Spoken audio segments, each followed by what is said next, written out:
Okay.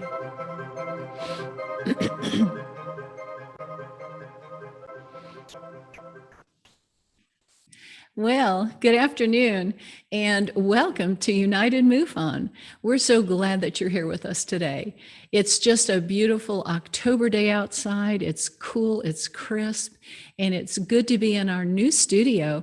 So I want to thank you for being here, and let's get started. So what we do here at MUFON basically is we are very dedicated, as you all know, to helping people cope with experiences and sightings that they've had. And you know that we train and we educate, and we'll be talking about a lot of that as we move forward here with our program. But I'm excited to say we have Earl Anderson with us today, Earl Gray Anderson, and can't wait for all of that to happen in just a little bit. He's got a presentation that he's going to be doing, and you're going to just love it. It's about what he does and how he got involved. And believe me, it's something you want to hear. And I've heard it before, and it's just wonderful. It's breathtaking, really, what he's gone through. And we try to get people to look at what we're doing here in MUFON. So many times they say, well, what do you actually do? What actually happens there? And, more people than what you might think have had experiences. And so it becomes, how are we going to interact with people? How are we going to help them get through what they've done? And we're really the only ones that do that. Everybody else is entertainment, or they'll just take in information that comes into them, but there's no boots on the ground. There's no really looking at it, walking the person through some form of recovery from the stress or the trauma that they've gone through. So that's what we do here. And we'll talk more about that too in just a little bit. But I just want to thank everybody that's involved with what we do, and especially our state directors and our assistant state directors, our field investigators, chief investigators, and our state section directors. There's so much that we do here at MUFON to help the public, and it just isn't done anywhere else. And so thank you all. Thank you all for joining. I hope that you enjoy what we do, and let's get right into that. So what is MUFON all about?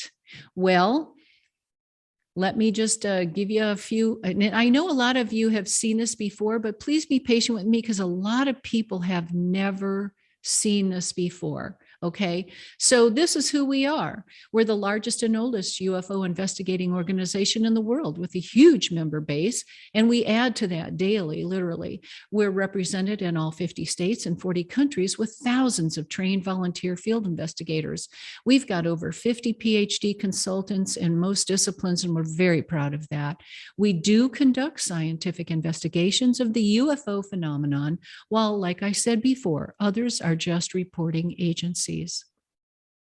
So we were established in 1969, and for the past 52 years, MUFON has compiled a database of over 175,000 UFO reports, and I'm sure it's much higher than that by now. Our CMS, which is the case management system, this is what we use to work our cases that come in. It was developed in 2006. And as MUFON has evolved, we now monitor abductions as well as entity cases. This is how we investigate. We use computer science, biology, astronomy, physics, chemistry, geology, engineering, and stats. So this is the scientific method that we are all a part of through certified training. My next slide, please. Now, a little bit about us too is we've got a mission statement, and these are the words that inspire each and every one of us, that we investigate the UFO sighting, abductions, and entity cases. We promote research of UFOs with an eye towards science always, and we educate the public on the UFO phenomenon. We do have a board of directors. David McDonald is the executive director, and John Schuessler is our original founding member, and he is still on the board with us. We've got Tom Whitmore, myself, Debbie Ziegelmeyer, Rob Switek, Richard Beckwith, Sandy Clevin, and Ken St. John. These are people who are so dedicated to bringing all of what we do to the forefront and serve our public. Of all the UFO reports that we do receive here at MUFON, approximately 15% of those are real. The others are misidentifications, optical illusions, stars, planets, hoaxes, and hallucinations. So what about those remaining 15%? That's what brought me to MUFON, actually. And that's the reason for MUFON's existence. We are not alone, and you are not alone. We want to hear your story, and no experience is too bizarre. There's always something amazing that we hear about what's happening in people's lives with visitations and sightings. And so we do want to hear your experience. You can go to mufon.com to report that experience. We've got an experiencers resource team that will help you if there's been trauma or something that you just can't deal with, dedicated to helping experiencers of alien contact. Our director is currently Gwen Farrell. And, you take the first step towards understanding by completing a short experiencer questionnaire at www.mufon.com/experiencer-questionnaire.html. And by doing so, you can confidentially, and we mean that, share your experience with someone who can help you to find answers. We're very dedicated to confidentiality. And our guest speaker is one of the ERT people, which you'll hear about that in a little bit. So a little bit of MUFON business. The Mutual UFO Network has moved back to Ohio, and that is 98% done at this point. We've closed our shop in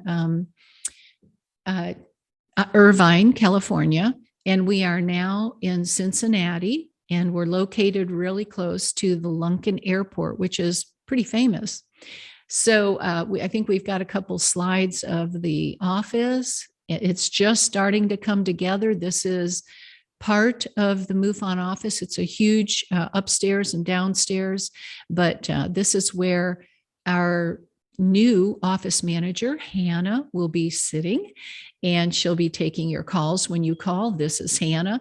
We're going to bring her in at our next meeting in November to briefly introduce you to her so that you can ask her questions, and she'll be right there with you to tell you about what she does and how she does it. So she is our Mufon office manager. We still have Marketa Klimova working with us, but she's mostly working with our symposiums right now. We are so proud of these two amazing ladies, and I look forward to you being able to meet her in person next month. That's the 27th. And also next month, we'll have a time to get to know and talk to Chris DePerno. He's our New York Mufon State Director. And he was in the process of moving last month, and so he was not able to be here. So we're bringing him back in briefly for the November 27th meeting as well. So we'll have Hannah and Chris DePerno live streaming, and we'll ask him questions about what's going on in his area, especially with the Pine Bush that he's involved in, the meetings up in Pine Bush. So please join us at mufonmeetings.com and register, and you can register early. A lot of people send me different emails throughout the month. How can I register now? Or it wasn't updated. Sometimes because of issues, usually spectrum issues here in Paris, Tennessee, we don't always have our internet up and running. So we've got to wait until they come out and service us. And that does happen frequently, unfortunately. It's not fiber optics here. It's a little bit laid back and backwoodsy. So be patient with us, please. And know that as soon as we can get the information up for the next meeting, we will. Now, this is something, our 2022 MUFON Symposium, and I can't wait. It's out in Denver again. So you can start looking into the advertisements that we'll be putting up. We don't have our speaker list up yet, but it will be July 8th through the 10th. So please save that date on your calendar. I will bring as much information to you as I can as soon as I get it. So hang tight, and thank you for your patience on that. Now, Project Aquarius, some people say, well, what is Project Aquarius? And this is something that we are really proud of. We're trying to work this through. Please support us. It's all about reaching out to other organizations to join with MUFON in the development of the largest repository of translatable and accessible UAP data literally in the world. We can now digitize and assimilate the files of CUFOS and NICAP, which, when combined with the Pandora and Stringfield data files, will constitute the most amazing assembly of researchable UAP data ever developed. And vast amounts of data exist with our friends in Europe and South America.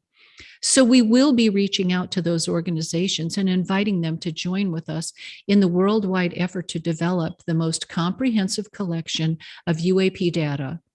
There are a myriad of projects on the agenda, and it will take an immense amount and effort, finances, and the such to put them all into practice. And we all agree none of this could be possible without you, our faithful, dedicated members, our state directors, our state officers, certified field investigators, staff, and volunteers.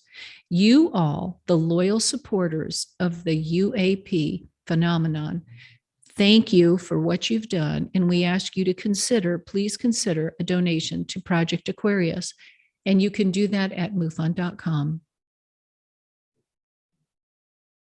Next slide, please. As MUFON's Director of Memberships, I would like to invite you, gosh, I'm tongue-tied today, to join MUFON. There's so many benefits to MUFON. You can get the electronic or the hard copy monthly journal. And our journals include the latest information in what's going on in the world of ufology. We've also got articles by leading ufologists, UFO sighting reports, abduction cases, stats of all kinds, mutilations and crop circles, our symposium, and many other things, face-to-face interviews. And it's all for just $59.88 for the entire year. So if you haven't yet joined, you can log on to mufon.com and join. You can upgrade your Mufon membership to include Mufon TV, and that is $119.88 for a whole year, or $9.99 a month. That is the best deal in Mufon, simply because you can live stream our symposiums and different interviews and one-on-ones that we provide. So if there's any way that you haven't signed up yet, please do, especially because there's so much information, hundreds upon hundreds of back symposiums and interviews and different things that we've shared online. Just go to mufon.com and sign up. And it just constantly keeps getting better. They keep adding more information.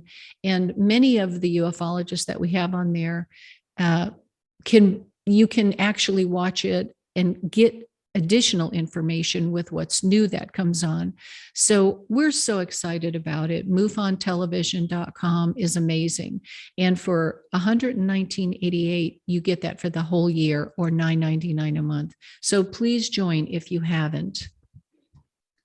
If you'd like to join us to become a field investigator, which is the backbone of Mufon, I would encourage you to do that as well at mufon.com. There is a step process. It's a 5-step. You become a Mufon member first by going to mufon.com and click join. Then after you have joined, you contact your state director, whatever state you're in. If you don't have a state director, then you can call the office. We have a new number. It's listed in our sidebars.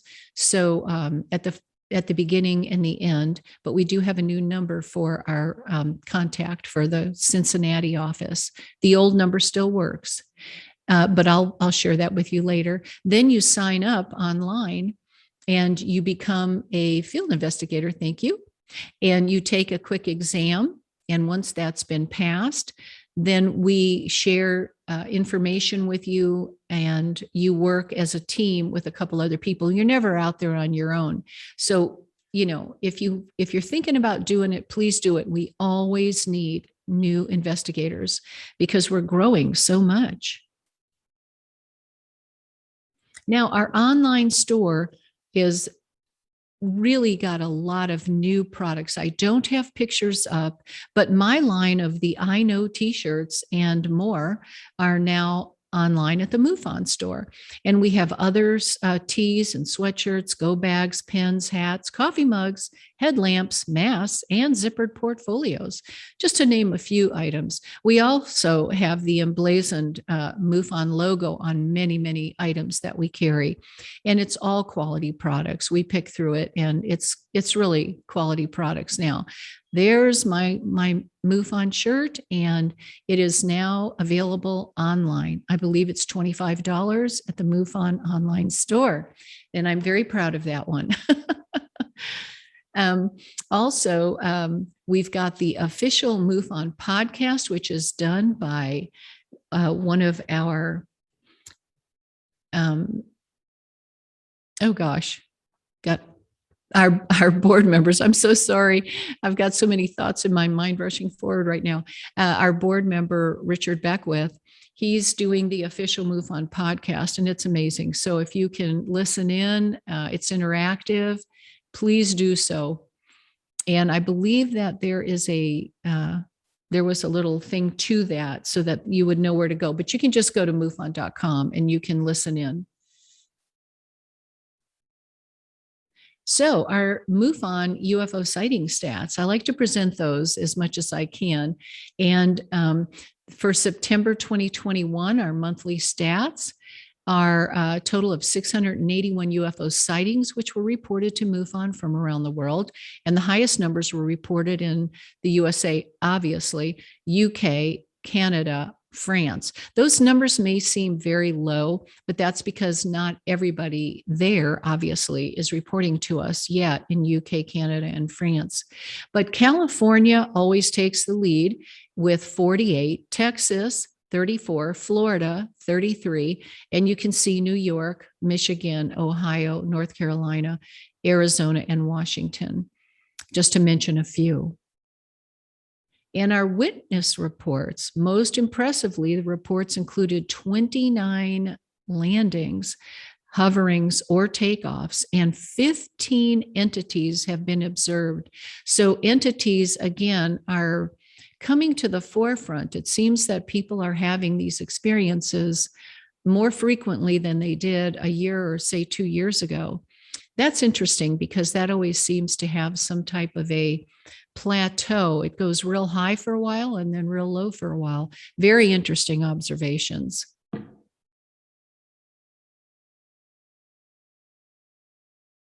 So I've hurried through everything because I'm so excited to bring somebody to you here. Our presentation for today is Earl Gray Anderson, and he is MUFON's state director of Southern California, and he's a STAR team member and is on the MUFON's ERT. Earl has investigated over 730 UFO cases. That's a lot of cases. He is a native of Southern California, a singer, songwriter, a guitarist, and he's got 3 current albums under his belt. He's a retired nurse after 36 years of service to the quadriplegic and vent-dependent patients. That is amazing. He is married to a lovely woman. Her name is Lisa, and they just celebrated 12 years of marriage yesterday. So I'm so glad that he's here with us today. They have 3 children and 3 grandchildren. And Earl hopes to solve and enhance your respect for the mysteries of the cosmos. So please join me in welcoming Earl to United MUFON. Hello. Take it away. Thank you so much, Terry. I appreciate what a wonderful introduction, and you did marvelously. Congratulations on the new studio. And Thank you. I am going to try to hurry through this. It's my PowerPoint presentation I first gave to the ERT a few months back, and after that, it's like a lot of various and sundry state directors have been asking me to present this to their groups. So anyhow, I go into a little bit of my how I got here today. My origin story kind of starts with my mom. My mom is who, as far as I can tell, is where this began in my family. A lot of times you'll see if there's alien contact or anything that has to do with a phenomena, it's oftentimes generational. Yes. I'm never surprised when I hear from various witnesses that I Right. interview, whether it be experience or resource team case or a CMS case. That they'll invariably talk about how their mother or their grandparents or an aunt or somebody had previously talked about having contact with the phenomenon. So for some reason, it does seem to be a familial a phenomena that's interested in families and certain Like lines. mine, yeah. Yes, I'm going to share my Go ahead. Yeah, screen take here, it away. guys. I've got my PowerPoint. Should be loading up here. Here we go. 1 second. Share the screen. Technology is so wonderful when it works. There, I know. Okay, let's see here. This should work now. Thank you. There we go. There you go. All right. So we'll just start off here. So as I was saying, my name is Earl Gray Anderson. My name is actually Earl Anderson, but I'm a musician. And Earl Grey sounded a little more memorable. Back in 1989, I sort of did that transition.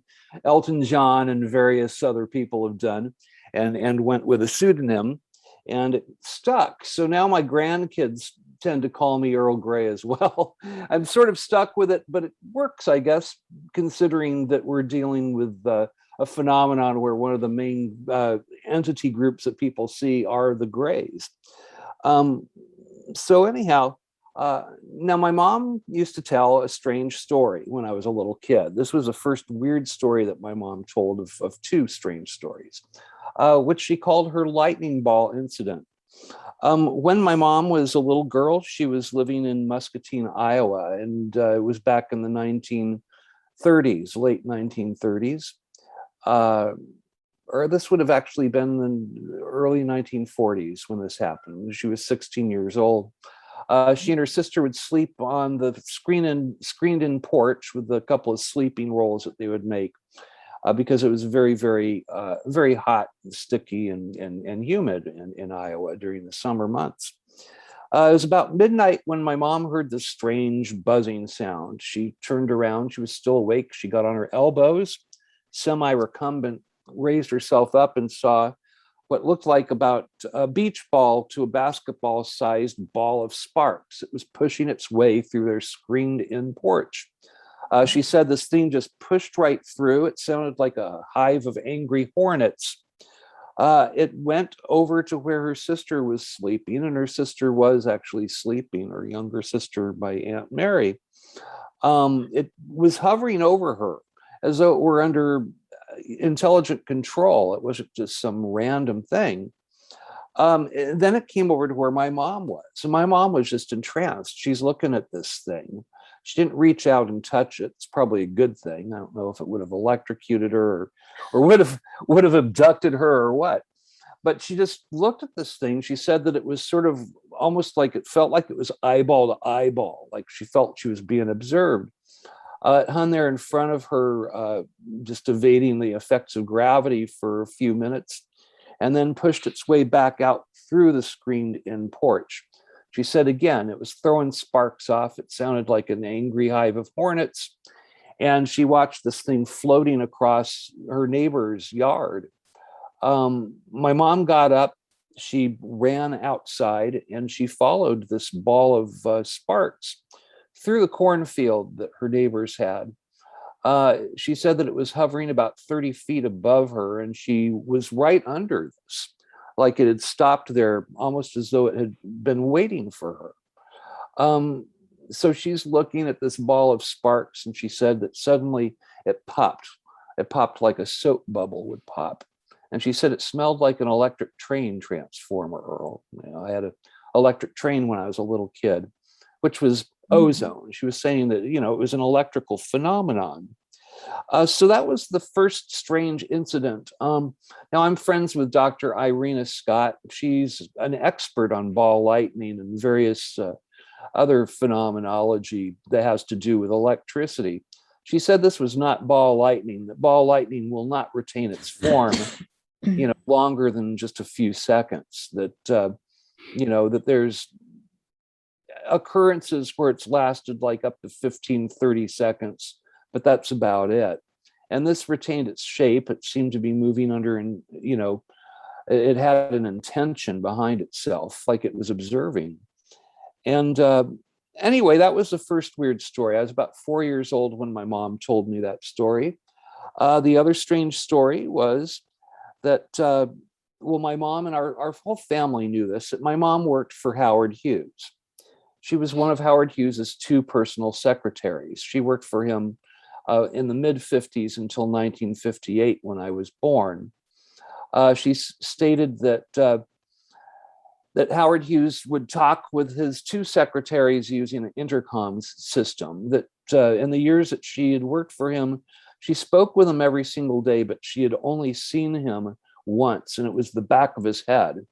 They would give them an all clear when Howard had left the building. They had their parking garage out back. There was a long hallway that you'd walk through. And so they would lock all the doors, and then they would let them know that he had gone and they could go home. They messed up one night, and my mom opened the door, and there's Howard Hughes is still walking towards the exit. And she said it was very Chaplin-esque, that he had his hat on, he was carrying his briefcase, and that he stopped cold in his tracks, like he was surprised. You didn't want human contact, you know. That movie, The Aviator, is true. That he was very he was a germaphobe, and he just kind of didn't care for humans very much, you know. So he stood there for a second, and then my mom said that he rushed for the door. He opened up the door and he left. And that was the one time that she saw Howard Hughes. My mom, according to her, that Howard Hughes was very interested in some esoteric things. One of these being alien life in the universe. My mom said that she worked in a deep underground military base. This was back 1963. She said that the first time that Howard Hughes sent her out there, that she had a little security detail, that they sent her out to the middle of the desert. Which desert? I have no idea. You know, we live here in Southern California. I've often thought Area 51. I've even looked into that. I spoke with Richard Souder, who's written a few books on the subject of deep underground military bases. And he said that there is an interesting blueprint that shows that the earliest lab that they had in Area 51 that wasn't run by the government itself was indeed run by Howard Hughes and Hughes Aircraft. So we know that he had a lab there back in the 1950s. It was the first, you know, contracted lab. And just like today, you know, we use government contractor agencies, Blackwater and elsewhere, you know, to do stuff. And so apparently it was like that back then as well. She said that it was the middle of nowhere, that they took her out to this little shack. The image that you see there is actually the entrance to a missile silo in the middle of nowhere. She said that they went into this shack and there was an elevator. That she got into the elevator and she thought that maybe they'd go down a couple of floors. It was already, you know, it was like being in Alice in Wonderland. She was confused. And they didn't really give her any preamble about what to expect when she went out there. But they got into this elevator. It was a large cargo elevator. It went down, and she said that it kept going down. That she started getting scared, that she felt butterflies in her stomach, was how she described it. Now, the Rand Corporation was a part of Hughes Aircraft. They became their own independent company back in 1962. But back in the early days, Rand was known for, and still, for building our underground facilities. They do a lot of stuff with the Army Corps of Engineers. They build our whole, the dam system, Hanson Dam and all that you have here in Southern California. If you've ever spent any time here, you've certainly seen Hanson Dam and a lot of the elaborate work that the Rand Corporation did hand in hand with the Army Corps of Engineers. And you know, it's not that huge of a leap if you think about it, because Howard Hughes made his fortune by inventing the better drill bit. Right. Now that was used in oil research, and that's where he made his fortune. And of course, he made his fortune that way, but his obsession was aerospace. Can you hear me, Earl? Yes. Could you go to full screen right now? Here, hold on one second. I think I am. I think that you guys, I think you can change. Hold on one second. Hold on. Such an interesting story. Keep going, though. Keep going while you're doing that. Okay, because I don't want to slow us up here. Right. Yeah, I think that you've got you guys. It says that you can decide whether you want to see the speaker, or I'm trying to see how to do the full screen, and I'm not sure how to do it. I'm sorry. Hopefully you can see what I'm seeing here. Well, anyway, I was just going to go into a little bit about, you know, how they built these. I don't want to spend a lot of time with it. Okay. because I don't, we have a lot to go through here. But this is what they call a subterrane. It melts through rock, and that's the technology that they use to build these deep underground military bases. Apparently now we have quite a few of these. Back in the 1950s, I don't think we had that many. It was a new, kind of a new thing that we sort of learned from our enemies, from the Germans back in World War II. They kind of put everything underground. This is a illustration from Look magazine back from 1955. Um, that fits exactly in that time frame. And interestingly enough, you can see the deep underground base and a flying saucer launch system. Now, I don't think that they had that, or I don't think they had that, Mm. but already people were talking about this stuff back then. My mom said that they had a little city that was under the desert, that there were lots of people that Wow. lived there, rocket scientists, a lot of German rocket scientists that we acquired through Operation Paperclip, apparently. My mom spoke of Werner von Braun as being somebody that she knew. She said he was a charming man. I said, well, wasn't he a Nazi? And she said, well, yes, but he was forced to be a Nazi. And after the war, he reneged on all of that. And he was a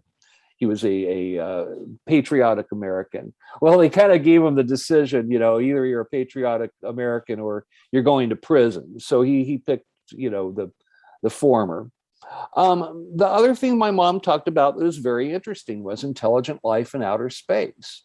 Now, this was just like stuff that she talked about when I was 4 or 5 years old. Later on, she told me that she thought that I would forget about it, and that's why she shared this with me. Um, but anyhow, my mom did say that we are not alone. I overheard her talking to my aunt, my cousins, and I, and they were talking about the Betty and Barney Hill abduction. And this was about 1967, where they were talking about this. And we snuck around the corner and we're listening in on them, you know. And my mom said, well, as far as what I know about this thing, this is probably a true story, that this is the kind of stuff that we're dealing with. Um, Now, I tried to get my mom to talk more about it as I got older. She was very, very uncomfortable about it, especially when I shared a little bit in fourth grade at school in front of my class. And she had a forced parent teacher conference, and she told the teacher, "Well, my son, he's got a very good imagination." We got in the car. I'll never forget this. She said to me, she said, "Son, it's not your fault. I didn't tell you that you couldn't talk about this. To tell you the truth, I thought that you'd forget about it. You're only 5 years old, but you know, obviously you didn't. You have to realize your mom could get into a lot of trouble. You can't talk about this in public because people do not know about it. They don't know about deep underground military bases, and they certainly don't know that we're not alone in the universe." Right. Um, so I kind of shut up for some years. At the grade school I went to, they got rid of all their books on UFOs in the library, the school library.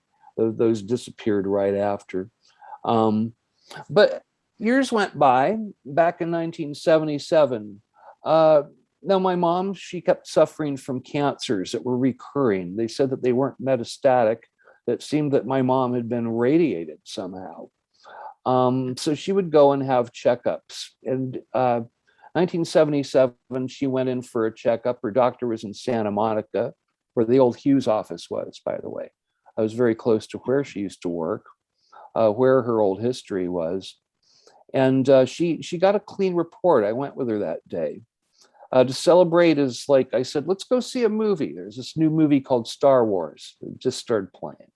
Brand new thing, cultural phenomena, except it wasn't yet a cultural phenomenon.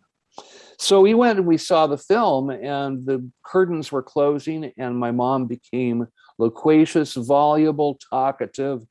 She broke all of her security clearances right there in one big blah. She talked about everything. She said, "Son, you have no idea how close to truth this movie was. That intelligent life in the universe is a very, very real thing. It's realer than you will ever know. I remember so distinctly her saying that. It's realer than you will ever know. Um, she said that the different races, the spaceships, all of that. And again, that was, and at the time, it was kind of an inconvenient truth for myself. I was kind of a Bible carrying Christian at the time, and I didn't really want to hear that aliens were real. It didn't fit into my personal philosophy at the time. But there was my mom, and she was still working in aerospace. My mom worked as a headhunter for Lockheed, Northrop, Boeing, Rockwell, all the Skunk Works. She used to talk with Bob Rich or Ben Rich on the phone, for God's sakes. Everything was done in shorthand, like old school. So you couldn't read anything that she was, doing. And but my mom was very active and did that until the day she died. Sadly, my mom passed away in 1989. She had a little bit of she did a little bit of disclosure on her deathbed. She talked about how, yes, that the cancers probably came from her work. My guess is that they probably had a nuclear pile under the desert there. I mean, how do you? This is how they powered nuclear submarines back then, and had the system where they didn't have to surface for months and months at a time. So they had that technology. I imagine they were using it there under the desert, and probably just weren't shielding people properly.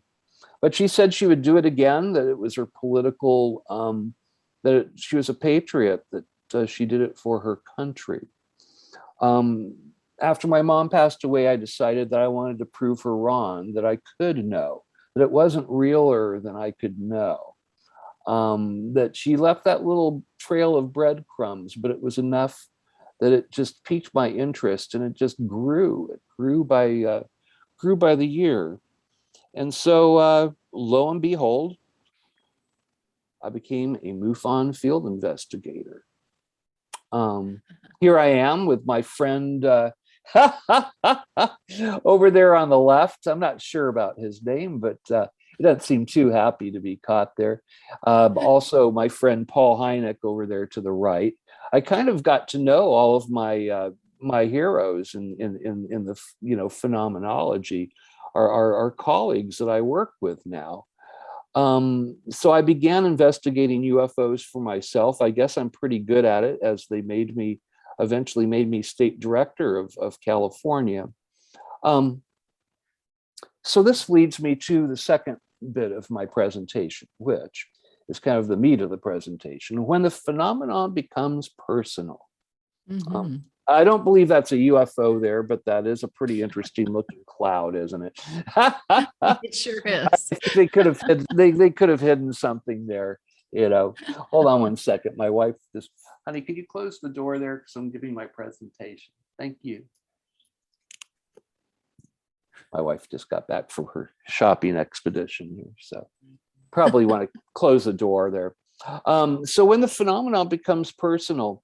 Now, I'd never had a UFO sighting myself, though I knew that it was a true thing. And my mom was, she was something.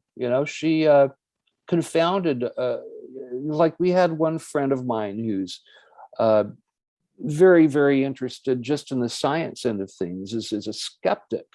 He gets that skeptic magazine that's published and all that stuff. So, but I wanted him to talk to my mom, and I brought him. My mom was not doing real well at that time. I was actually kind of taking care of her, but it was like, well, Mom, tell Ken about the underground base, and tell Ken about what just once, just this one person. And what she did, she actually told him, that, yeah, well, yeah, what, you don't think that we have underground bases? Yeah, everybody has them now, but that was something that we used to keep our secret. And yeah, Earl's not lying to you. This is what I still do.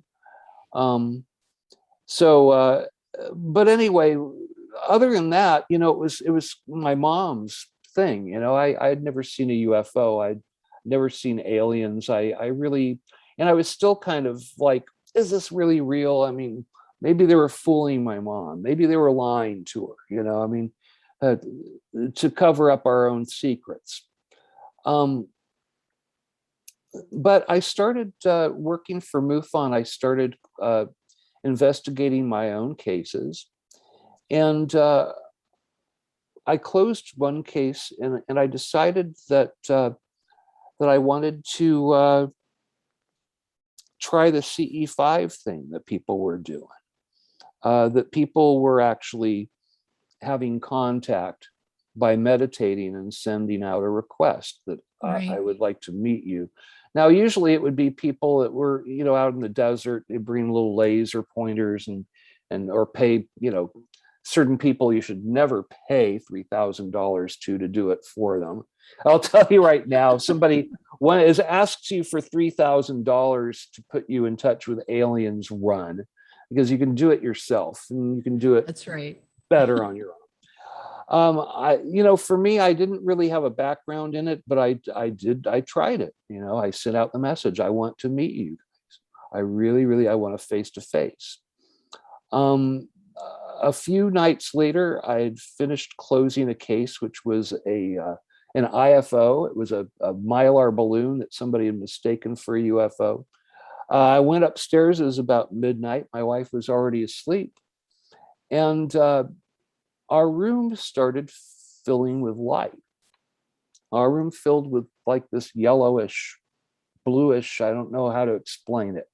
It seemed like it had substance to it. It wasn't like somebody had flicked a light on or, put on the mood lamp or something. This was something weird. Since then, I've heard this story from many, many other people, very similar stories. But I felt very calm. I felt peaceful, which didn't really make any sense because our room was flooding with light and it had no source. And I'm a science-based person. I know that, that if your room is flooding with light, there's got to be a source for it. But boy, I sure didn't see any source. It just seemed to be filling the room like a liquid or something. I started becoming very peaceful is the only way I can explain it. I had pillows behind my back, so I was laying semi-recumbent, probably a lot like my mom was when she had her face to face with the ball of electricity. Our room became very, very quiet. We had a cricket problem at the time. No crickets. You couldn't hear anything. Couldn't hear any external sounds from outside. And the area in front of our bed where the TV was, and I'll tell you, 10 feet away was a neighbor's house. There was no room to park a spaceship outside. The wall opened up and these things came through. It was four little small creatures, the minuscule. They looked like infants. You've seen their photographs, the proverbial small grays. Mm-hmm. They came up to my bed. They didn't walk. It was like they were pulled up towards me or they were floated up to Mm-hmm. me somehow. Mm-hmm. And at this point, I was scared.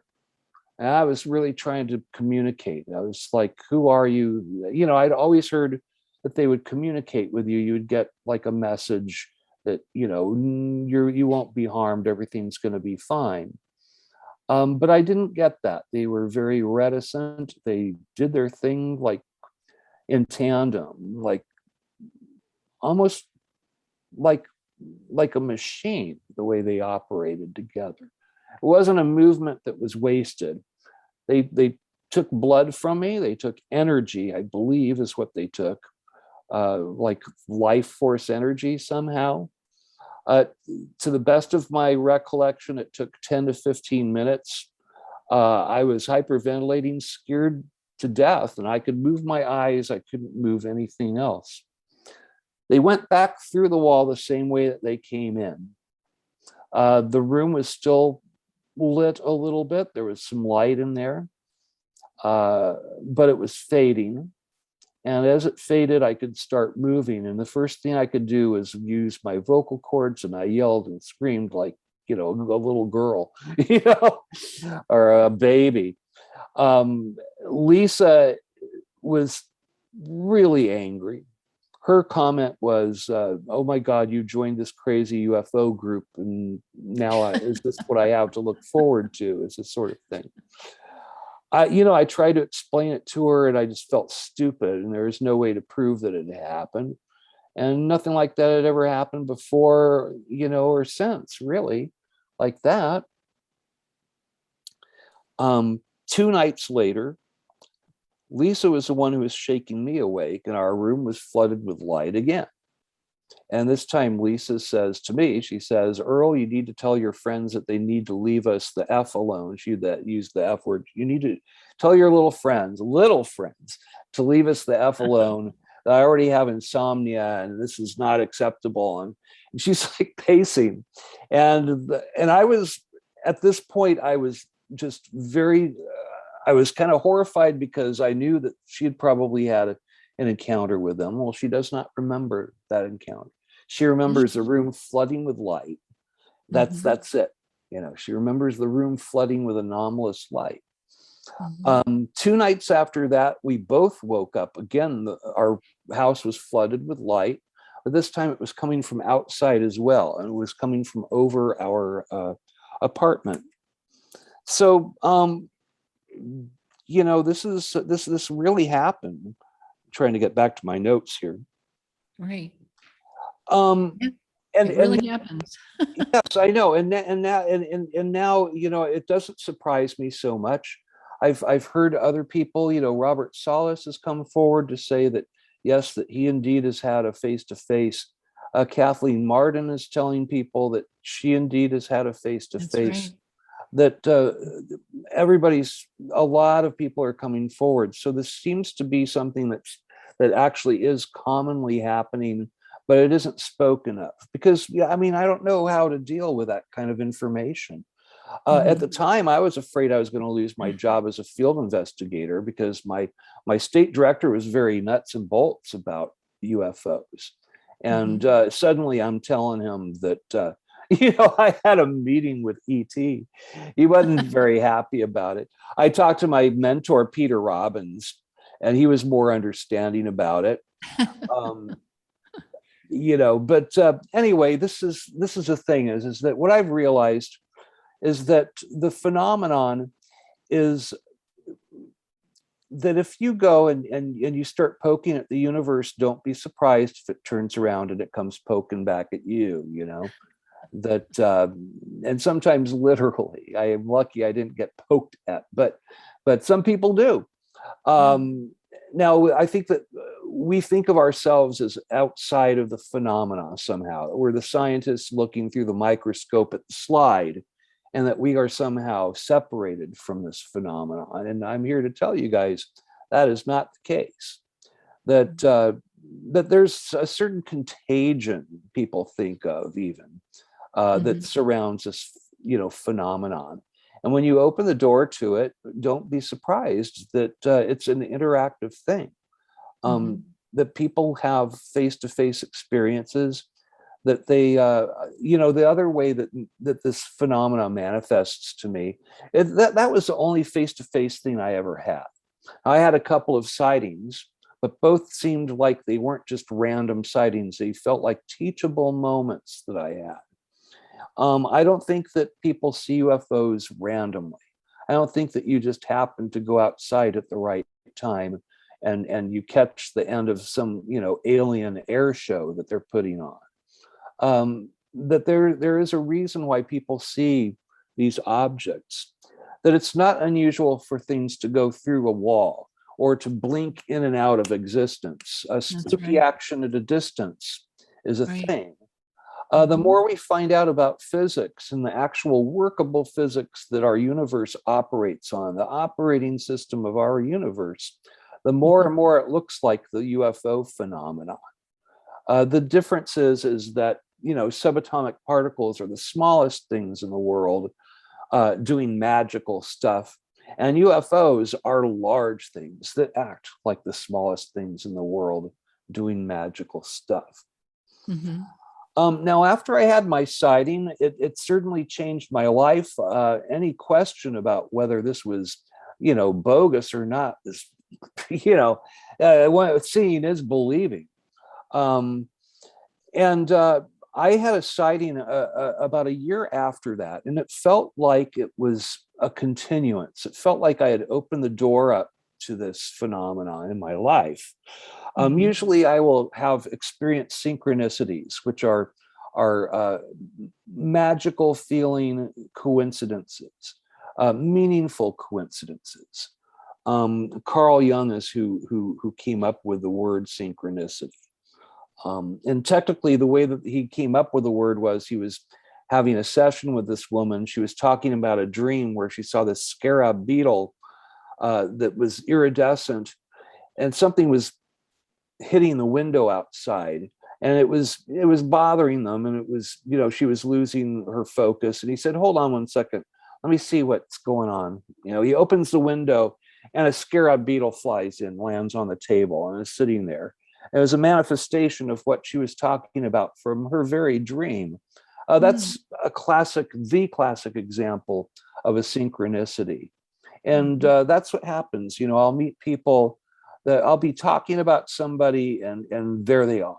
Somehow, Mhm. inexplicably, I meet this person at the grocery store, or walking down the street, or somebody gives them my number and says you should get a hold of this Earl guy. And that's yeah, these synchronicities are very strange. I didn't experience them before I had my face to face, but they have never let up. But the two sightings I had, one was a year later, and I saw something that looks like what you're seeing here. This was seen by another person out in Southern California. It was one of the first UFO reports I'd gotten in. I don't even think that I gave it an unknown, now that I think about it, because it was a one witness sighting. But this looks exactly like the thing that I saw. It was hovering over uh, Ivy Academy, which is out in the San Fernando Valley here. As I was driving up to it, I could see it from a distance. It just looked like this V thing that was hanging there over this school. Uh, it was just hanging there like a helicopter would, silently. The closer I got to it, it looked dingy. It didn't look like Star Wars. It looked like something that was old, like somebody had taken a bunch of shipping containers and formed them together into this V-shaped That's object. very similar to what Josh and I saw. Mhm. Ah, so there it was. It was a lousy UFO. I wanted to see a hot rod. This is just this boxy looking thing. But I'm looking around. The first thing that goes in my mind is if somebody's trying to pull a hoax. So I'm looking for cables. How do they tie this up into the air? Is it on the telephone pole over there, or what? There's no cables holding it up. It was just inexplicably hanging there in the air, and it was heavy. It was a very heavy object. Right. The closer I got to it, it foreshortened, and its dimensions became strange. I thought that I was driving like to where I was going to be 40 feet away from it, and now it looked like it was a mile away and a mile across. Its dimensions changed, Mhm. and also I did not take a photograph. Now at the time I was chief investigator for Southern California, which Linda Fletcher is, by the way, right now. It said Yay. chief investigator at the, but actually Linda is my chief investigator, and she deserves it. She's an amazing, Amazing woman. amazing Uh-huh. woman and investigator, and she's my assistant state director too. But anyway, uh, what was I saying? But What you were I saw seeing. this thing. Yeah. Oh, but I saw this thing. I did not take photographs. I didn't take a video. What's the first thing you're going to do if you're chief investigator? You have the smoking gun of the century. You're going to get out of your car. You're going to take video. You're going to take photos so that you have the latitude and the longitude EXIF data there. But no, I drove right past it. For some reason, the most important thing in the world was to not be late to work that day, a job Yeah. I was ready to quit anyway. And yet, it's the most important, more important than, it trumped the most important UFO sighting of the last You're human. century. So I get past, well, there's a psychological thing that happens. UFOs are physical objects. They leave physical traces. They see them on radar. They get them on FLIR video. They are real, but they act like hallucinations too sometimes. There's this very strange twilight zone area of reality that they use and utilize. You If you've know, um, Earl, I was talking with, Lou Elizondo, and he was telling me that what I saw, which was very similar to what you're seeing there, they do shapeshift, they do change, and they maneuver very strangely. And he validated the one that I had seen and said that that is a very powerful craft right there. Wow. Even though it looks like just a bunch of boxes of nothing, with lights and all that. That's wild that It's you saw this, that you saw. uh-huh. My son and I saw that on a date night one night in Tampa, Florida. Oh Mm-hmm. my goodness. Mm-hmm. Well, there you go. Well, we're not alone. Um, I just like threw a couple of these in here for humorous respite when I do this. Is Jean-Pierre Petit, astrophysicist. He went and he and Robert Salas gave a presentation to Los Angeles MUFON. So he sat there and he was drawing some cartoons I thought were really pretty interesting. So anyway, uh, so experiencer cases now they run the gamut from harrowing to benevolent. What I went through isn't classical. I mean, it's one thing that people will report. Other people will have just beautiful and benevolent, almost like a new age experience with Mm-hmm. our visitors. For other people, it's the most horrifying thing that ever happened to them. I've got one Marine who was literally abducted through the ceiling of his barracks in Camp Pendleton. And he was told by these aliens, uh, a tall gray and something that may have been a reptilian, but they told him that they were going to take his soul away from him. And he had to fight them. And this guy, he's an older gentleman. I spoke with his entire family. His daughter said, "No, Dad's been talking about this all my life. It affected him. He has PTSD. Ironically, he doesn't have PTSD from going to Vietnam. He has PTSD from dealing with ET. So these, Mm-hmm. the and what I hear, and I hear very often is that just like humankind, you have kind humans, you have benevolent humans. You know, Mahatma Gandhi came from our breed, but then you've got Hitler that came from humanity as well. So I'm not sure why it would be any different with any other Mm-hmm. culture out there, whether Right. spacefaring or not. Mm-hmm. Um, but anyhow, um, what I've really come to believe is that we are being visited by a multitude of various entities. I believe that some are probably interstellar. I think that most are probably dimensional. Or check this out. I think that some of them are interstellar and interdimensional, that they're from another planet, from another alternate universe. But I do know that Absolutely. they Right. use the dimensions to get around. You know, do people see UFOs by accident? My answer to that is no. I don't believe that they do. Now I'm going to go and run through a couple of my better cases out here. This one was a Point Vincenti lighthouse case. This gentleman came around the corner of Pacific Coast Highway, just up there the other day visiting with Kevin Day and Kim Bursford, actually. But he saw this green glow that was coming from the cliffside. He was used to driving this drive. He drove it every night. He thought that perhaps we were filming a movie or something, which is not uncommon here in Southern California. He rounded the corner, and this is what he saw. He saw this hovering over the waters. It caused roiling to happen underneath it in the water, like white water under it. It was Wow. about 5 feet under this disc. He pulled his car over to the side and he saw a woman, a man, and their young child. And they were walking down a pathway. I've seen this pathway as well, that's there by the lighthouse. And it goes all the way down to the shore. You can take it. It's a pretty steep path, but there you go. If you want to go to the shore from the road, that's the way you do it. They didn't seem like they were hypnotized. They just seemed like they were doing something that they did. So he watched them. He wanted to yell at them, and he became very, very afraid. He didn't stay there to see what happened. He got back into his car. He drove away. He said he felt guilty. He had held on to this information for about 15, 16 years, and he put his report into MUFON. And this guy became very, very emotional on the phone. You want to hear a grown man cry. This is what happened with this guy. Mm-hmm.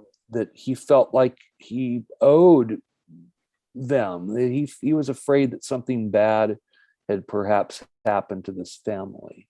Mm-hmm. I don't think so. It seemed like perhaps, I don't know, it seemed like they were doing something that they had done before. There was, no halting of their steps. Well, there have been some reports where people are taken and never found again. Yeah, But, 411 Pilates, yeah, David Pilates things, yeah. And I don't know if I'm pronouncing his name properly, but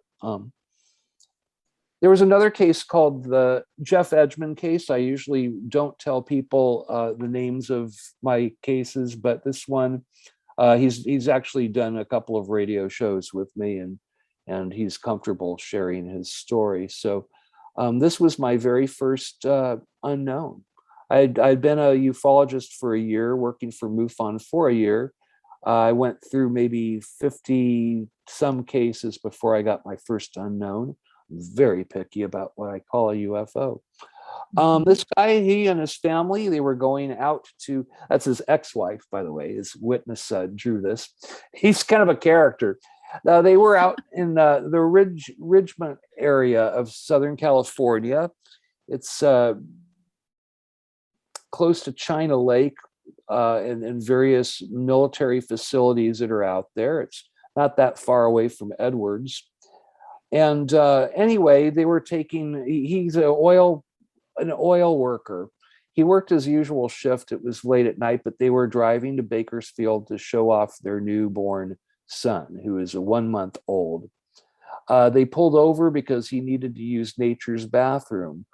It was around between 11 and midnight. He's out there doing his business, and he sees that the stars are doing something very strange. He called his wife out of the car. He said, "Come here, sweetie. What am I seeing here?" He said that the stars created a halo, that they gathered above him, and that they were coming in, that they were becoming like they were the concentric point of a circle, and that this was happening over them. At this point, his wife is behind him and behind the car. He didn't hear her move. He didn't hear her walk away or anything. It was just like a time slip. And he said that she spoke, but it wasn't her voice, that she said, "Don't worry, they're not going to harm us." Right. The next thing that Jeff saw was he saw this red point of light. It was like the shape of a ball. And it was moving in the scrub grass. It was there next to their station wagon. And this was while these stars, they had landed on the ground and they were coming towards them. But this was right next to his feet. So he felt like his focus had been changed from what was actually going on to this little red dot that was playing in the weeds. And he said that it felt, later on when he thought about it, he felt like he was a kitten that had been played with a laser pointer. So he's watching this red ball, and the next thing they knew was there was a disc-shaped craft, that it was about 40 feet across, that it was a perfectly mirrored surface, no windows, no insignia, nothing like that. just perfect mirrored surface. So you could see the phase of the moon in the side of it. In fact, Mhm. we were able to pinpoint the exact date of his sighting by the phase that the moon was in that he Oh, how saw. cool. Yeah, And it that's very much like the one I saw. Hmm. went right along with a month exactly since his son had been born. It was a month since the birthday. Wow. So this was the last thing they saw, was this huge craft moving past them very, very quickly. And the next thing he knows, it's 8 o'clock in the morning. They were leaning up against the station wagon tailgate. His wife didn't want to talk about it. She believed that it was the devil. Oh, She boy. said that it was, that it was demons and the devil, that they were lying to them. For himself, he knew what it was, and he picked up every book he could on the phenomena. He wasn't interested in UFOs before that, but Right. suddenly, you tend to become very interested if you have an experience like this. He did draw a very detailed map about where this happened, and that was my first unknown and my first abduction case as well. A Awesome. very, very good case. The sons recall it. The wife will not talk about it. She will simply not go there. She thinks that it was the devil. So, but they all had this strange experience. Uh, Sometimes our visitors make mistakes. This is a gentleman who is a bouncer in Hollywood clubs. He had a history of being taken and being deposited elsewhere in the house, sometimes in the kitchen, sometimes in the living room, sometimes right back in bed where he started out. His fiance was very used to it, but she was not getting used to it. This one night he remembered very, very well. It was the first time that he had ever put in a report to Mufon. That just like usual, the room became quiet. It was filled with light. He started rising up from his bed, but this time the ceiling did not become semi-permeable like it usually did. Usually he would just float right through and into the craft. This time he hit full force against the ceiling and went slamming back down onto the bed. Mm. Like poor Jeff, this guy's fiance left him after that. She couldn't deal with this anymore. He Mm. indeed had this bruise across half of his body. I don't know how else somebody would get that. Um, and since then, I've heard, in fact, Kathleen Marden tells a story that's very, very similar, where there was that she was being taken, and that there was this new being that she had never seen before, apparently an apprentice, and he screwed up, and she hit the Mhm. he dropped her. That's what happened. Is he she didn't hit the ceiling. With her, she got halfway over her bed, and then suddenly the gravatics went out, and she slammed back down on the bed, and she hurt her back.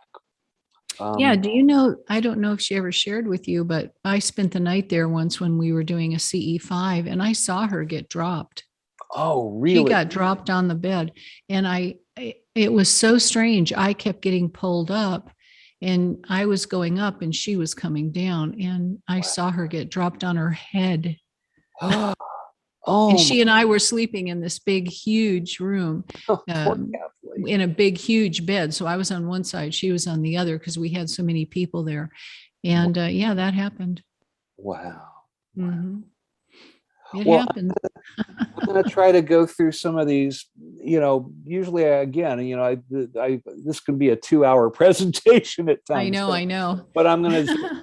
This guy is a Homeland Security agent that I have. This is a recollection of the entities that he's seen since he was a child. Uh-huh. He gave them names.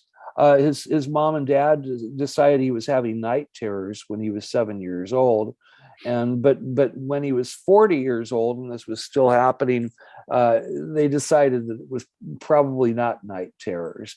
The guy, Hmm. a Homeland Security agent. He was a head of Homeland Security at a major airport. Can't tell you his name or where he is at, although he's thinking about going public now. Damn the torpedoes is his attitude. People need to know that we're not alone. That's But right. he gave his entities names. He called one the tan alien that you see to your left there. Uh, he called Ho, and the one that was on the right he called Noisy because it was very noisy. It would hover over him on his bed, and things would come out, and it was like a medical device of some sort, robotic. Hmm. And that is my friend with it we call Andy. Uh, this is another case that we had. Topanga Canyon is very, very well known. Preston Dennett has written about it extensively in his books. It's one of our hot spots. It's there ensconced in the Santa Monica Mountains, and for some reason, many, many UFO sightings. I could tell you, but I can't. The names of a couple of people that you would know from the film industry that have that live there and have our experiencers have been taken multiple times. One leading lady of film who I can't mention her name, but Hmm. anyway, with this case, uh, they were in Topanga Canyon. It was the gentleman and his good best friend, and one of the women that he knew from the office. He's a filmmaker. Hmm. He doesn't make science fiction films. He's never made a UFO film. He was never interested in this before. But they decided they'd gone to see a movie and they wanted to go and catch a late dinner. So they went to a place called the Topanga Grill. It's been there for many years. They're walking across the street when three football shaped size of a UPS truck each, uh, ovals fly in from the left side, from the east, hovered right over there, over California Route 27, which is Topanga Canyon Boulevard. They were stopped in their tracks. They're standing there and they're looking at these things, and they're just hovering silently, like plasma balls. They're like what my mom saw that came Hmm. through the screen door, but these were Hmm. huge. Yeah. Uh, there was like one for each of them. The one to the right shot off towards the ocean. The one that was on the left suddenly shot off towards the ocean. And now there was the one that was in the middle. It got a little bit closer. It was hanging there. It popped like a soap bubble, he said. And do you know what it smelled like? It smelled like an electric train transformer. Hmm. Hmm. This was seen by a gentleman who is an aerospace engineer. He saw this out in the Big Bear area. He and two friends, they're in their truck. They stopped the truck because he was afraid it would destroy the ignition, the electrical system. He just had he'd seen Close Encounters of the Third Kind.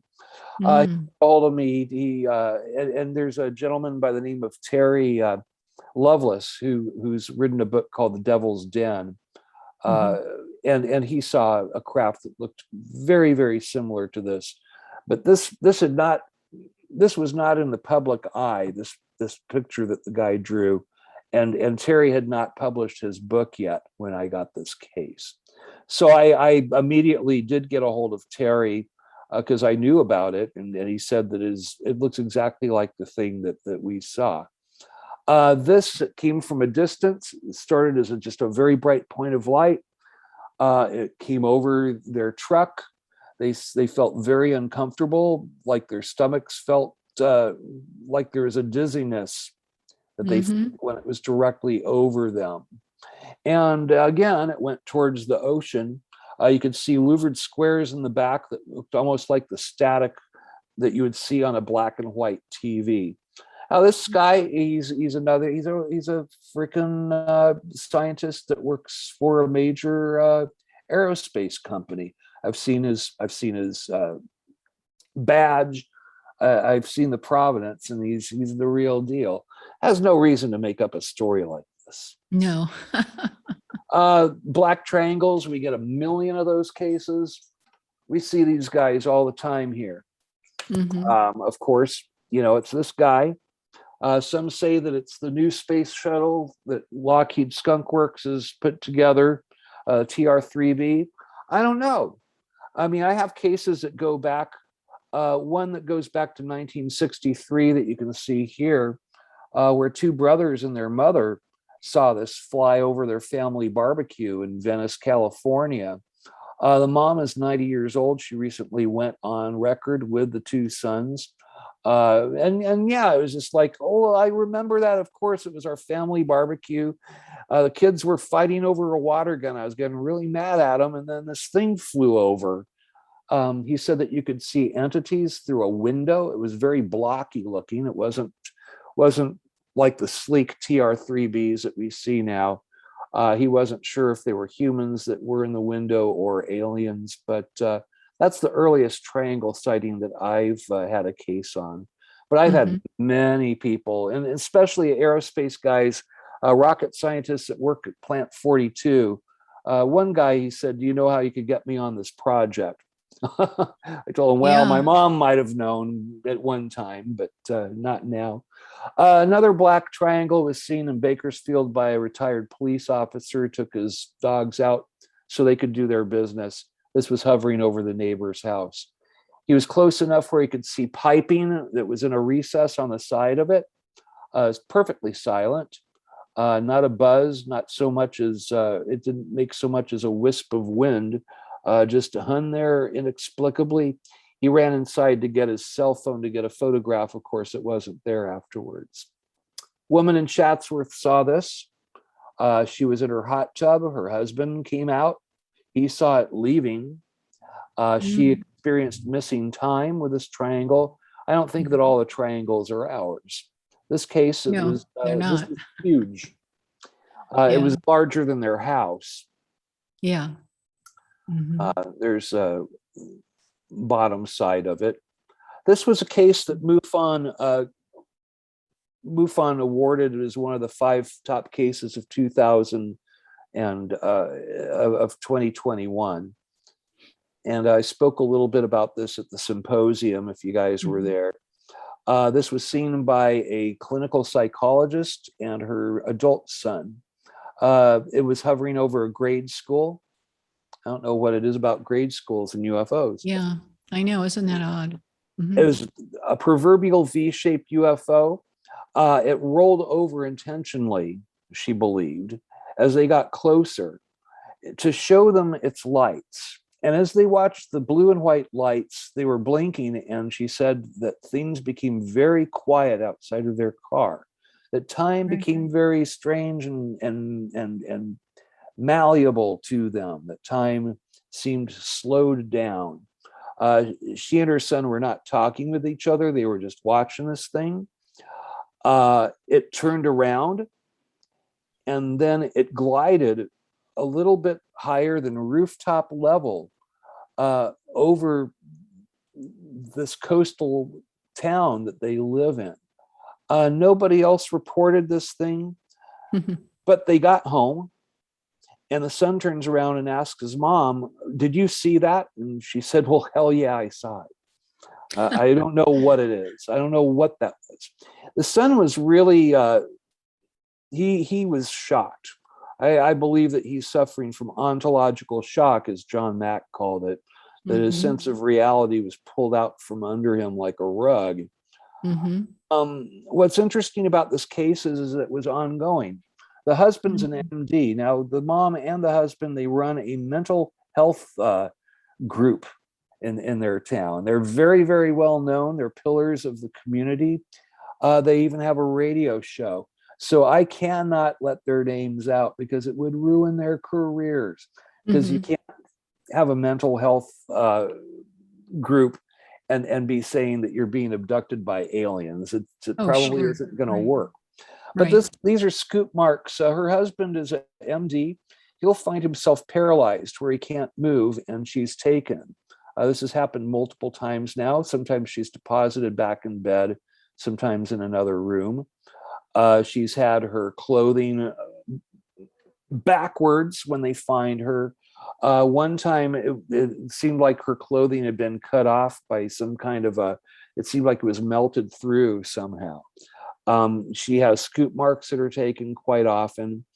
And I'm still in touch with, I keep in touch with these people and talk with them because it's an ongoing case, like so many of Mhm. these. This is going Mhm. to be the last case I'm going to share here with you guys today. This happened, it's a historical case, happened in Calamasa, California.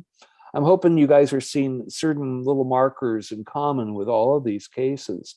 Mhm. Again, this was on Christmas Eve. It was a mother and three sons. They were driving back from a Christmas party. The eldest son was in the front seat and he sees this bright, bright star that's up in the air. You can see over to the top Mhm. left there what it looked like. They were talking, oh, Bethlehem Star, etc. And the mom said, "Well, I don't know what this thing is." Mhm. Sitting at this at a stoplight, and as soon as the son and the mom both acknowledged that they were seeing the same thing, this thing came down, and it was about 40 to 50 feet away from them. It had colored lights that intentionally started flashing. The mom said that she was entranced by these lights. Mhm. It became very, very quiet outside of their car. That movement seemed to stop outside of their car. That the only things that were moving were herself, her children in the car, and the flying saucer that was hovering over their car. Um, Mhm. she said that it hung there, and she does not know if it was a couple minutes or an hour. The son said the same thing. Said it was very weird. Time became very strange. I don't know if we were there for an hour or a couple of minutes. The mom eventually said, "What was the most beautiful thing I've ever seen, but I started worrying that we were at the stoplight and that somebody was going to hit us because my attention was completely on this thing and not on driving." Right. So Right. anyway, as soon as she started worrying about it, it's almost like it triggered something to happen. Instantly, it shot back up to where the other two lights were. There were three craft in the sky, by the way. Only one Mhm. of them came down. Mhm. When it shot back up, the light turned green and people started moving. Now, before the light turned green, before the flying saucer shot back up, two of the sons mentioned something very strange. There was a man who was walking across the crosswalk and he had one foot forward, like so, but Mhm. he was not moving. It was like he was standing on one foot with a foot extended. So it seems like time itself stopped for these people. Yeah, like they become frozen, right? It Kevin and I saw a very similar craft in Lakeland go right over our house. really, Oh, identical with the colors. Hmm. see people that have one. Now, I used to think it was a red flag when somebody would have more than one UFO sighting, that they would have, that they would be putting in a bunch of UFO sightings. Not Yeah. so much anymore. Now I see No, no, no. yeah, that it We've had a lifetime of them. opens a Hmm. portal of some Hmm. sort in your life, and then Hmm. people have repeat sightings. So Hmm. anyway, that's the last of my cases that I'm going to share. I have closed around 730 some. I think it was 35 last time I Hmm. cases. Out of the whole bunch of them, I have maybe 50 unknowns. Okay, 50 Yeah. out of 700 and some. That's Hmm. less than the 15%. But I'm very, very picky. I'm very, very Yeah. careful. I want to have multiple witnesses when I can have them. You don't always get multiple witnesses, and then you have to use other technique. Like Hmm. I'll cold call the person a month later and ask them to repeat the story where I know they don't have notes in front of them or anything like that. And sometimes Hmm. people change details or they'll try to make their story better, and in those cases they get thrown out. But strangely, I mean, the weirder cases seem to be the real ones. It's almost like there's a certain absurdity, a level of absurdity that is in these cases, the better cases. Almost like Hmm. the universe is laughing at us, or it's nudging us, nudge, nudge, wink, Hmm. wink. There's something more Hmm. going on here than just a nuts and bolts rocket ship that you're watching. Right. So the Hmm. phenomenon is personal, it's interactive, it can be generational, as it was with my mother and myself. Um, Right. and While all sightings are their own distinct sightings, we can document similarities, markers from case to case, which is what we look for. And there always seems to be something that initiates the contact. Seeing a UFO, or seeing the lights of a UFO, or having one's room flood with light, it somehow makes our space into their space. I think that they actually create a bubble of reality where their physics works and our physics don't.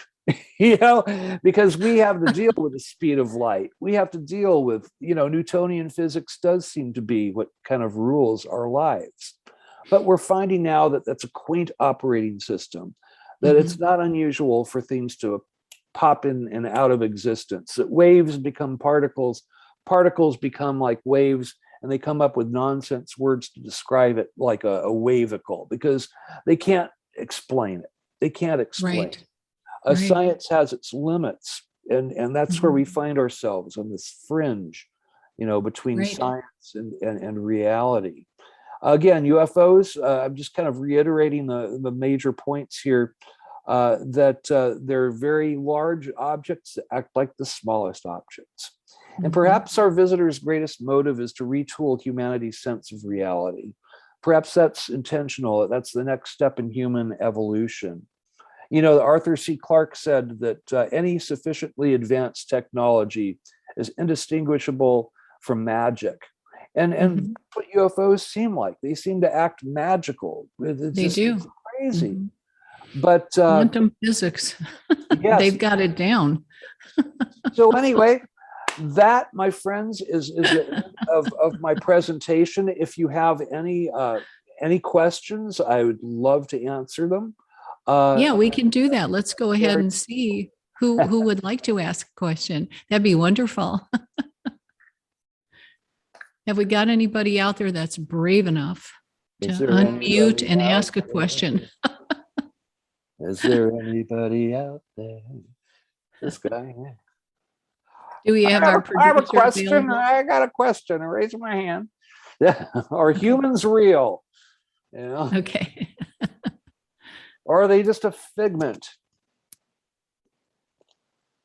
We may be a figment of their imagination. Well, one thing I can say. I see somebody asking something in chat. Now, you guys can ask your. You can unmute yourselves if you want to ask me.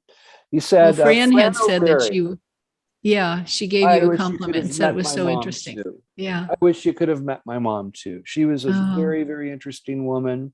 Yeah. I don't know if she would be horrified or thrilled that I'm doing what I'm doing right now. I like to think she would be thrilled. I'm sort of saying what she was not allowed to say. Yes. I mean, well, she came from a different time, and they didn't want to talk about it so much back then. Even my mother, we've had a family, 5 people in our family have seen and been a part of UFOs and extraterrestrials. And it is interesting.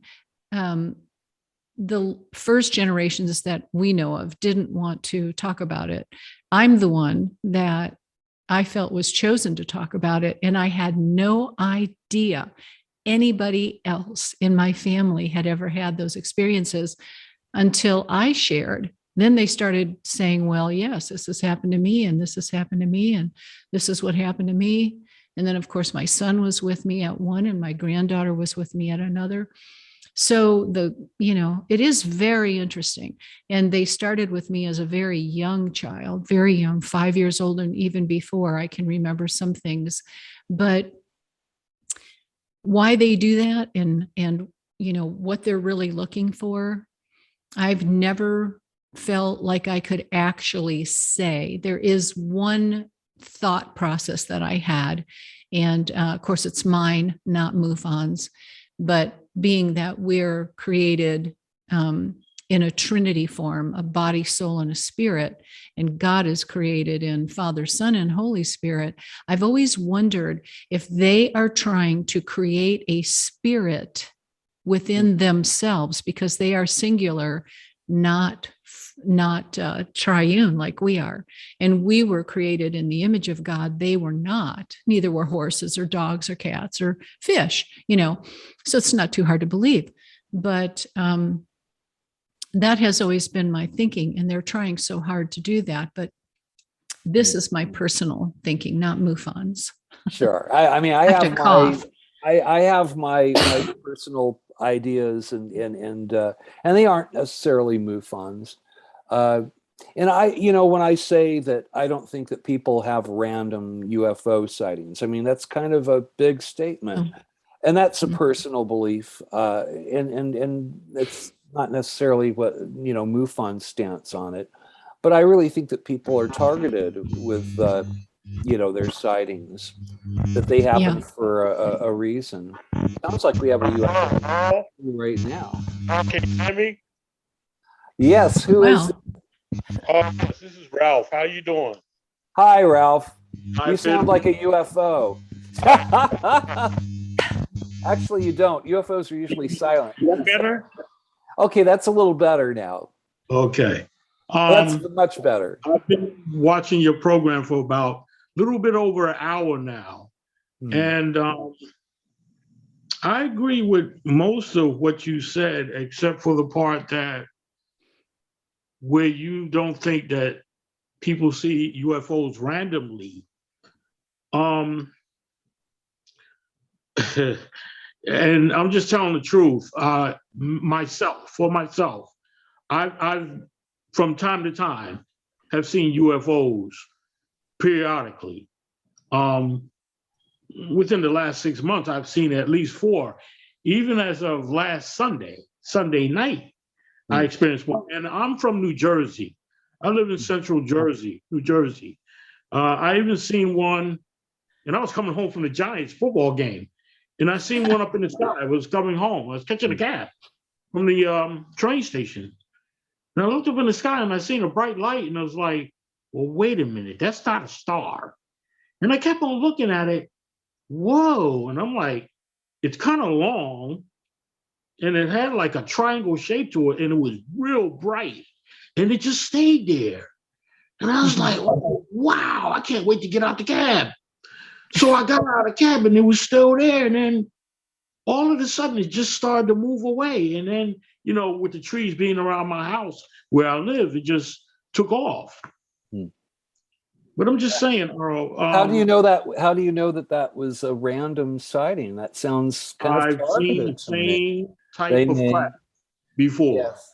They, This is not the first time I've seen that type of craft. I've yes. seen it numerous times. Hmm. I've seen them through the years. I'm 63 years old, and I've seen UFOs in quite a few states in Mm-hmm. America, Mm-hmm. all up and They're down the East Coast, everywhere. in the Midwest. You know I've that seen. everybody doesn't see them, though. Do you know that? That Yeah, some that's people, right. I hadn't seen one. I wanted to see one all my life. I just so wanted to see one, but it wasn't until the weird stuff kind of opened up in my life. Like it was almost like this. I use the word portal because, for lack of a better term, but it's almost like it opened the door to it. And then Mhm, now it doesn't surprise me. I'll see something weird.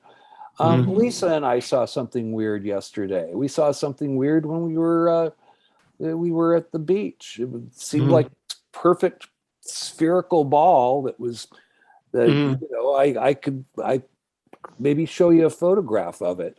It was like on the waves, and then it would go mhm, under, and then it would come back up. And there was mhm. something inside of it. It looked very smooth, like it was glass or some polished thing. I mean, Wow, a wow, large bowling ball isn't going to float. So we're wow. trying to figure out what it is. But that I was just meeting with Kevin Day, who is part of the whole Nimitz thing a few days ago. I mean, there's Mhm, been a lot of stuff that's been accumulative recently. mhm, Even down to you know.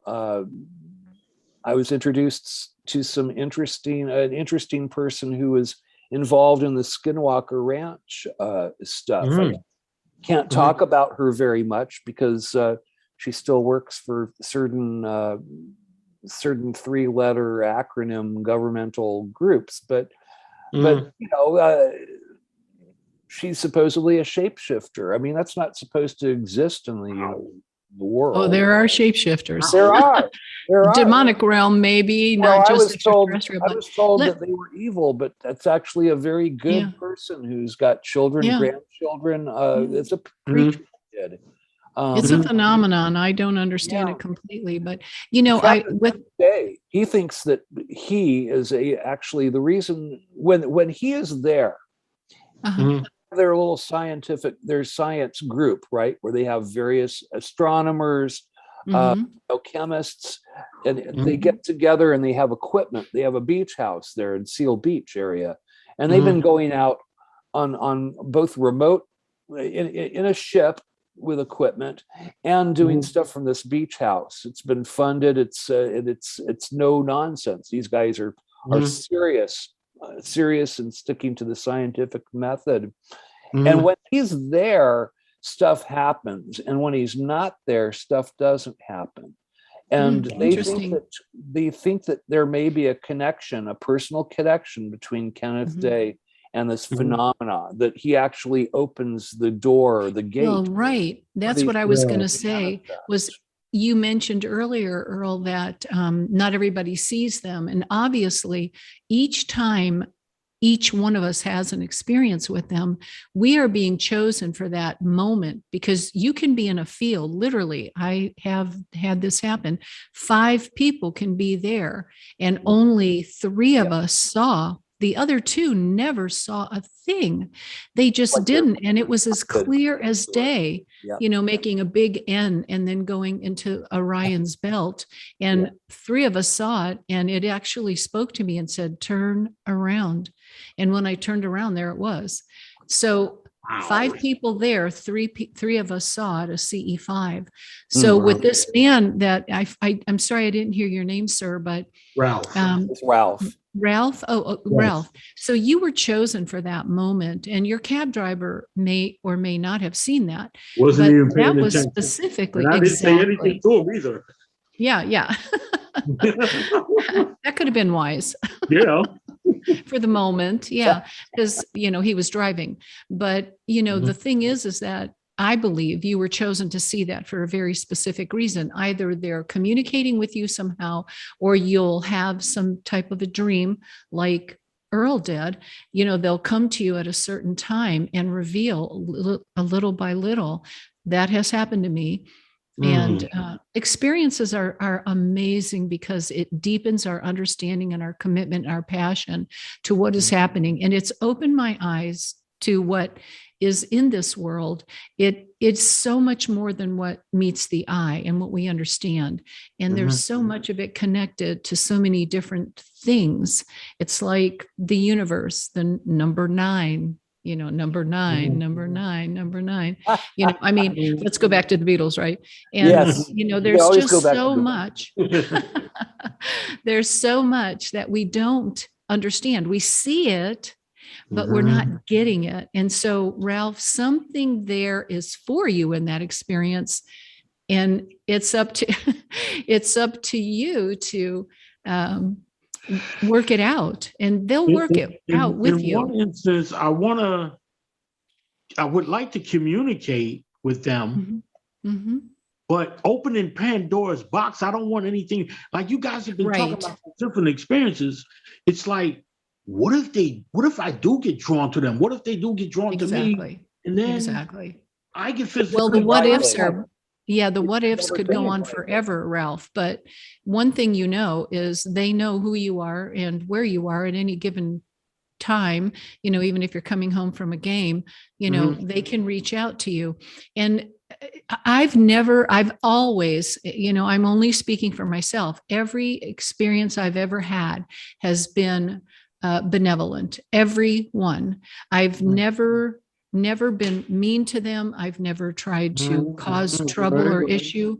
So just take that as a word of advice. Mhm. Um, if you're Thank you. kind to them, they're usually kind to you.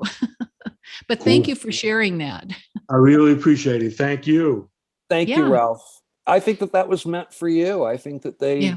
that's a compliment, if anything, from an intelligence in the universe there. So Right. Oh, you know, I've been seeing them for years, Yeah. ever since I was a kid. Yeah. everybody doesn't. Yeah. Yeah. You're blessed. Yeah, There are so I people who consider that a would blessing. love to have that Yeah, happen to them. absolutely. And I'll say, my experience I had in the moment, I was scared. I was afraid because it wasn't what I expected. I had read, you know, Bud Hopkins in certain accounts, and I knew that people would normally be given, don't worry, we're not going to harm you. And so what made me afraid was I didn't get that message. But maybe their interpreter was off for the night, or I don't know, they were just all business. It was just boom boom and it was over. They had something to do, and that was that. And I guess I'm lucky because some people will have this recurring thing, and it can be disruptive to their lives. I know people that their main motive in getting in touch with MUFON is how do I make this stop? Right. Wow. And let me just say, Ralph, please go to www.mufon.com and upload what happened to you. And we might be able to connect you with the people in Jersey who may have seen it as well. You may not be the only one. So if you make a report, someone will contact you and they may say, well, you're not the only one who saw that. We had, 16 other reports that night, right around that time. Please do that for us. Someone will contact you. Thank you so much. Best of luck to you, Ralph. I hope that all works out. All right, you guys. I really appreciate your presentation. Oh, thank you. Okay. Have a good day. Okay. You too. Bye-bye. Well, we're almost out of time here. I mean, we've been going. Pardon? Hope I see you guys again. Yeah, just tune in next month on the 27th. I sure same will. time, I same sure place. will. It's almost 4:00, so we've got to close at some point, but I just want to thank you, Earl, for all of that information. Your mother seems like she was just amazing and brought to that place to guide you to where you needed to be. That was your purpose. You were chosen for that, to complete what she started, in a sense. I just love that story. It's really amazing, and then the things that have happened to you, and the fact that you were chosen and then drawn into MUFON to be such a big help, just like when you were in the nursing field, and you were an amazing help for the paraplegics and for the vent dependent people. And I really appreciate that with all my heart and soul, because we have my brother-in-law is a quadriplegic. So I understand all that. Kevin's brother. And and it just, well, it's he's such a the hero. heartbreak. That's the hardest thing to live with, but people do. And it was a pleasure, and my passion and joy to be able to do that for the many years. I mean, I did it up until my doctor said you're going to wind up a quadriplegic yourself. You can't, your back, if you don't stop. So, but I'm really thrilled to be able to do now. I'm a full-time UFO investigator. And I don't know that I would have had the time to be state director and do everything that I'm doing now. Right. But it all worked out, and it was the way it was supposed to go, and it's my absolute pleasure. And you guys, if you haven't gone to MUFON.com, do go to MUFON.com, become a member of MUFON, and we need field investigators. When I started out, I had no idea how to do this stuff, but we mentor you. If you're in Southern California, I will help mentor you. But we need you guys. And so do join MUFON. And if you want to really find out what's going on, the best way is hands-on, become a field investigator. Your life will never be the same. Never be the same. It won't. I see Linda up there, and I just want to shout out and say, hey, what Linda an is my amazing right soul. hand. God love her. God love her. God bless that woman. So good to see that face. She ran the MUFON office in Irvine for my gosh. And at the She was so time, much fun. Field investigator extraordinaire, another STAR team member. Yeah. That a hero. assistant state director and chief investigator positions so much. I was so happy to give that to her. I was so proud. Aw. I love being chief investigator. That was my thing. I had my Yeah. first thing on my card, and my business card. I love that. But I'll tell you, it's wonderful. I'm so thrilled to be state director. It's an honor, a blessing, and an honor. And Linda is a fantastic chief investigator. Thank you. Couldn't have a better Yes. chief investigator than her. So That's right. kudos and a Yes. shout out. That's right. And Thank you. we need 100 more like her. So Yes, we join do. Mufon and become a field investigator. Please do, you guys. Well, thank you guys all so much for coming. This has been such a wonderful time. Please remember that we will be here next month on the 27th, and we'll be introducing Hannah to everybody, and we'll have Krista Perna with us. So I so look forward to that. And don't forget, if you would like to make a donation for something with MUFON, the Project Aquarius is out there, and we really need your help. So I would ask that if you can do that, please do so.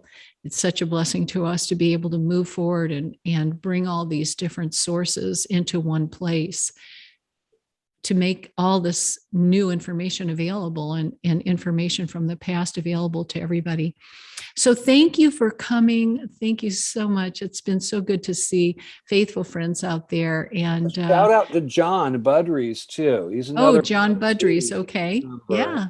And thanks for coming out, John. I appreciate that. He's heard this presentation before. So, God bless you. Patient soul. I hope everybody can still hear. Can you still hear Earl talking? Yes. Oh, good. Okay. I wasn't sure if that was muted and I could just hear him, or it was in my ear. Yeah, absolutely. Thank you, John. And a shout out also to David McDonald, our executive director. We are just thrilled with what he is doing, and Cincinnati is just on fire. We're so happy to have them so close, and they're so close to me. I'm going to drive in and visit the office in 5 hours. That's not too bad, so, but anyway, thank you all again so very much for coming. I can't tell you what a blessing it is to be here with you. And I look forward to seeing you next month on the 27th, 2 p.m. Central Time at United MUFON. Have a wonderful Halloween. You can see I wore my orange for the occasion. Perfect. And that's about all I do. I don't really do much more. I go out and enjoy what everybody else has done. I don't usually do that much. But anyway, thank you all so much. And we'll see you again next month. All right. Bye, guys. Bye.